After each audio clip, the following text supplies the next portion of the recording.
पापा मुझे थोड़े पैसे देकर जाना आज। पैसे किस लिए चाहिए तुम्हें पैसे? अरे पापा वो आज हम सारे फ्रेंड्स ना मेट्रो मॉल जाएंगे। रोनित का बर्थडे है तो सारे फ्रेंड्स सेलिब्रेट कर रहे हैं। कभी किसी का बर्थडे, कभी शॉपिंग, ऐसे तुम कब तक मुझसे पैसे मांगते रहोगे? ऐसे कैसे चलेगी तुम्हारी लाइफ? क्या पापा आप हमेशा मुझे ऐसे ही बोलते रहते हैं। फ्रेंड का बर्थडे है उसे कुछ तो गिफ्ट दूंगा। फिर सभी पेरेंट्स अपने बच्चों को पैसे देते हैं, पता नहीं आपको ही प्रॉब्लम क्यों होती है। मैं सिर्फ इसलिए बोलता हूँ ताकि आगे जाकर के तुम्हें कोई प्रॉब्लम ना हो। अरे अब तुम कोई बच्चे तो हो नहीं, 25 साल के हो गए हो। अरे अपनी जिम्मेदारियाँ कब निभाना सीखोगे?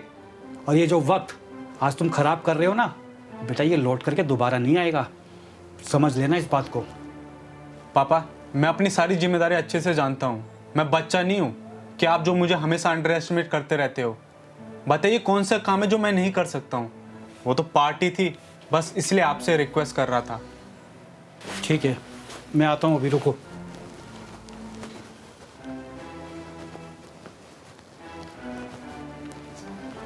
एक काम करो, ये लो घड़ी,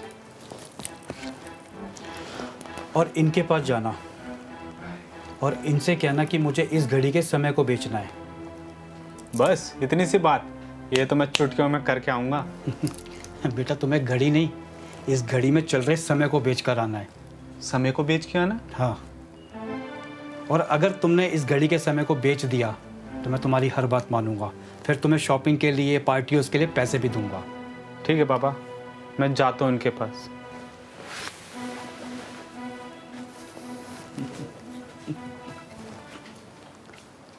मैंने पापा से कहा है कि मैं कौन सा काम नहीं कर सकता, क्यों ना मैं ही इसे बेचने की कोशिश करूं। पापा भी खुश हो जाएंगे। हाँ हाँ, मैं ही इसे बेचूंगा।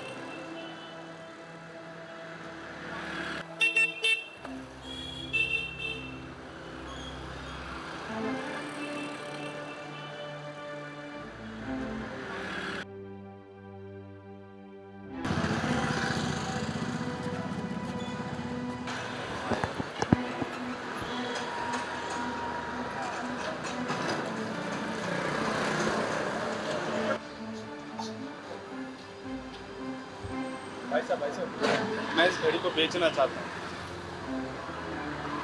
आप गलत मत समझिए, मैंने ये घड़ी चुराई नहीं है। मेरे पिताजी ने मुझे ये घड़ी दी है, पर मैं इस घड़ी का दाम नहीं लूँगा। इस घड़ी के अंदर चल रहे समय की कीमत लूँगा। शक्ल से तो मुझे बहुत पढ़े लिखे नजर आते हो, लेकिन ये जो तुम्हारी बातें हैं ना, बहुत बेवकूफ़ी वाली है। ये घड़ी घड़ी तो मैं खरीद लूँगा, पर समय ये मेरी समझ में नहीं आया। ऐसा करो भाई, अब कहीं और जाके पूछो।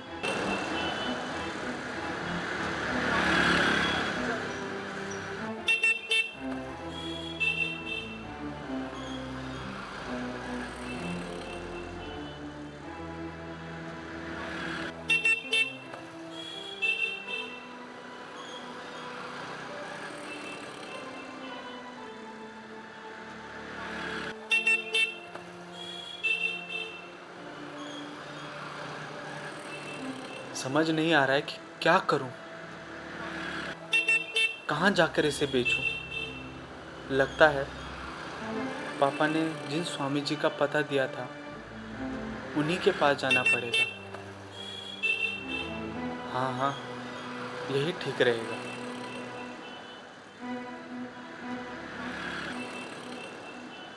ओशो कहते हैं, मैं एक बाग में गया और देखकर हैरान हुआ कि तरह तरह के फूल हैं, तरह तरह के पेड़ हैं, बड़े हैं, छोटे हैं, कि तरह तरह के फूल हैं। कोई लाल है, कोई पीला है, कोई हरा है। पौधों में पत्ते किसी के पीले हैं, किसी में हरे हैं। ये सब कैसे हो जाता है? माली से पूछा कि कैसे ये सब कुछ हो जाता है, जबकि एक ही सूरज है, एक ही आकाश है, एक ही ज़मीन है, एक ही पानी है, एक ही माली है। फिर ये सब कैसे हो जाता है? माली ने कहा, जिस पौधे का जो संकल्प होता है वो इतनी बड़ी ज़मीन में से अपने संकल्प के हिसाब से वो खींच लेता है। पानी, इतने अथाह पानी में से वो अपने तरह का पानी खींच लेता है। इस सूरज की रोशनी में से वो उस तरह की रोशनी खरीद लेता है। और ओशो कहते हैं कि जैसा संकल्प मनुष्य का होता है ठीक वो वैसा ही बन जाता है। अगर संकल्प ठीक हो तो ओशो कहते हैं कि वैसा ही मनुष्य बनता है जैसा उसका संकल्प होता है। आज का सत्संग पूरा होता है। सभी को नमस्कार। मिलते हैं कल अगले सत्संग में। धन्यवाद।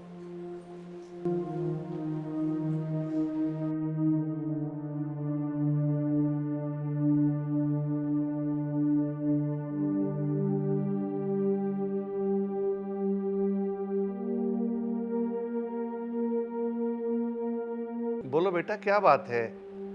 मैं पहली बार तुम्हें यहाँ देख रहा हूँ। स्वामी जी, मैं पहली बार यहाँ आया हूँ। मेरी एक समस्या है। बोलो बेटा, क्या बात है? सुना है आप सबकी समस्याओं का समाधान करते हैं। कृपया करके मेरी समस्या को भी सुलझाइएगा। बेटा, आप अपनी समस्या बताओ, मैं उसका समाधान करने की कोशिश करूँगा। स्वामी जी, पापा जब सुबह ऑफिस जा रहे थे तो मैंने उनसे कुछ पैसे मांगे पार्टी के लिए। तो उन्होंने पैसे के बजाय मुझे एक घड़ी दी और कहा कि ये घड़ी में जो समय है उसको बेच के मैं आऊँ, और कहा कि मैं तुम्हें तब पैसे दूंगा जब तुम इसके समय को बेच के आओगे।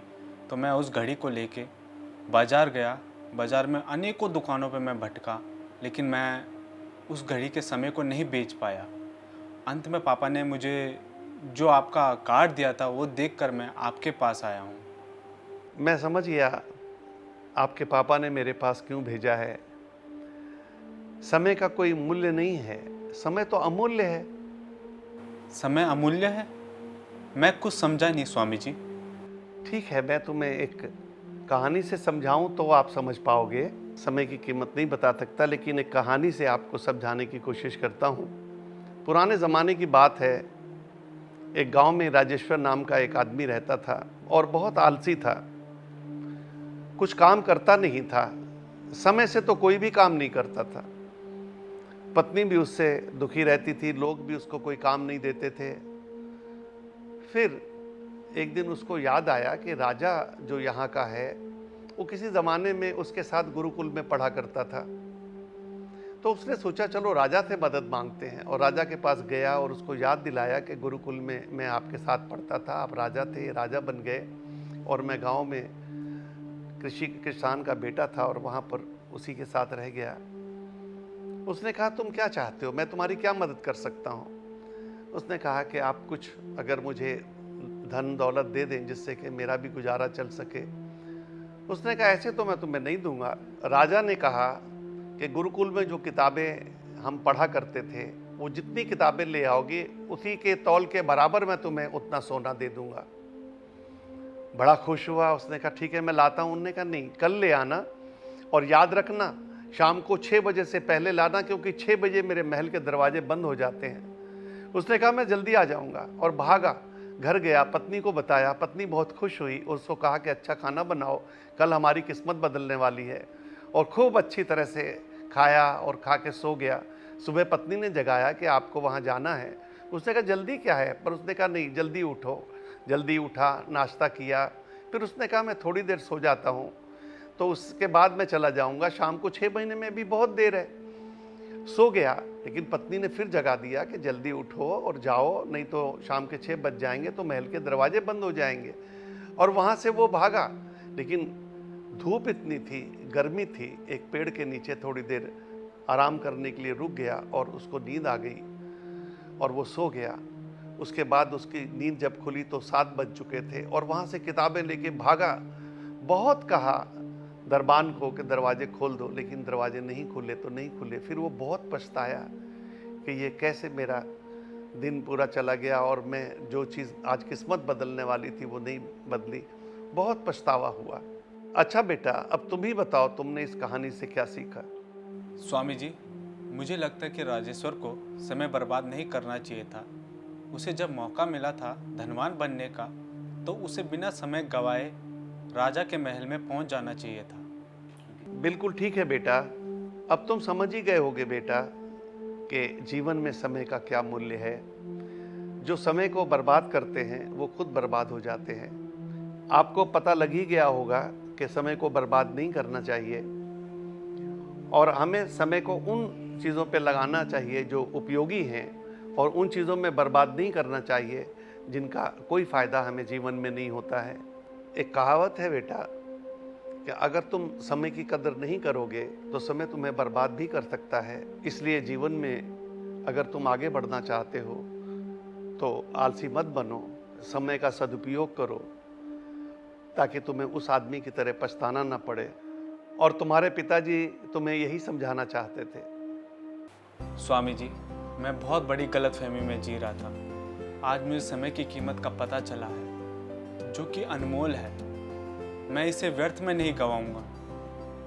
पिताजी के साथ मिलकर खूब मेहनत करूंगा। आपने आज मेरी आंखें खोल दी। आपका बहुत बहुत धन्यवाद स्वामी जी।